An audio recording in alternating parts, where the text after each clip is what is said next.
I wrote this book about leadership and the Jesuits' heroic leadership, and when I had finished the manuscript, I had never been to, there are famous places in Spain that are associated with the history of the Jesuits. Loyola, where Ignatius Loyola's family was born, and Xavier, where Francis Xavier's family came from. And those are up like in close to the Basque, well, one is in the Basque section of Spain, but, you know, um, what would be the kind of northeast corner-ish sort of border, near the border with France. So so I sort of decided, like as a treat to myself, kind of, and a relevant vacation, I would just go and visit those places. And I had always been interested in doing the pilgrimage to Santiago de Compostela, which is by Christian tradition, where the relics of Saint James the Apostle are, And all through the Middle Ages, this had been an incredibly popular pilgrimage destination. People come from all over Europe, walking across Spain to go to this place.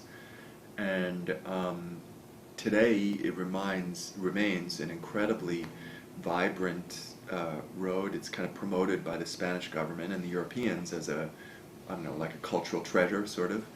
And thousands and thousands of people do it every year. There are hostels like every 7 or 8 miles, so it's very, you can't get lost. It's kind of like a straight line. I mean, you could get lost, kind of, but it's very well waymarked.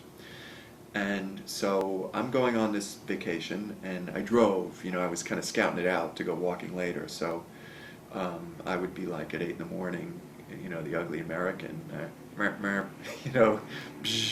out the freeway while these pilgrims were slowly going to the next town. So anyway, just as it turns out, by coincidence, the time I was going to do this was 2 weeks after the Twin Towers thing. And as you go along, in these churches along the way, you would always see like a statue of what's called Santiago Peregrino, St. James the Pilgrim, which is a very nice icon, a very nice image, because the saint is dressed like a pilgrim, so he's, on the same level as the people who are walking, so to speak. Then every once in a while you also see this other image, which is called Santiago Matamoros, St. James the Muslim killer. And this would be like the saint, often on a white horse, and he's swinging his sword down on some, guy with a turban and dark skin under the horse's hooves. And, of course, Spain for many centuries was dominated by Muslims who invaded from North Africa in the early 700s and quickly established control, and they really were, the overlords would not be the right word, but they were really the dominant power. And there was always one small strip of what's today Spain and Portugal in the north that never fell under Muslim dominance.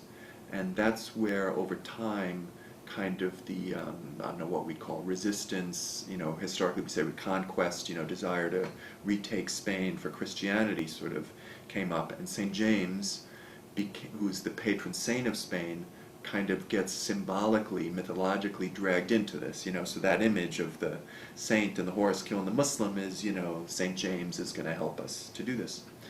So anyway, like that image would sort of strike anybody, of course, but like maybe especially that month in human history, that would be a very powerful, anybody who was thinking, who'd lived through, and especially I'm from New York, so this was my home city, you sort of had to, in a way you have this feeling, well, what is history, and what are we all about here, are we going somewhere, or, do we just like go in circles, and this eon we oppress you, or we slay you, and the next eon you slay, all of this kind of thing.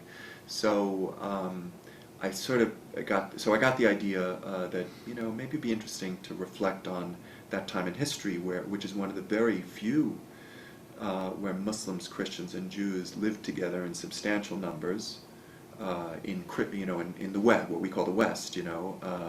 One of the very few instances in Europe or the Americas, and often managed to do so well. Despite all of the difficulties that would have been doing that in a medieval mind. So I sort of had the thought of let's maybe visiting that time some of those stories and try to take lessons learned, not in a very heavy-handed way, but let people read those stories and take lessons about the world we live in today, and we have our own predicament, and what might we learn from these people about our present predicament.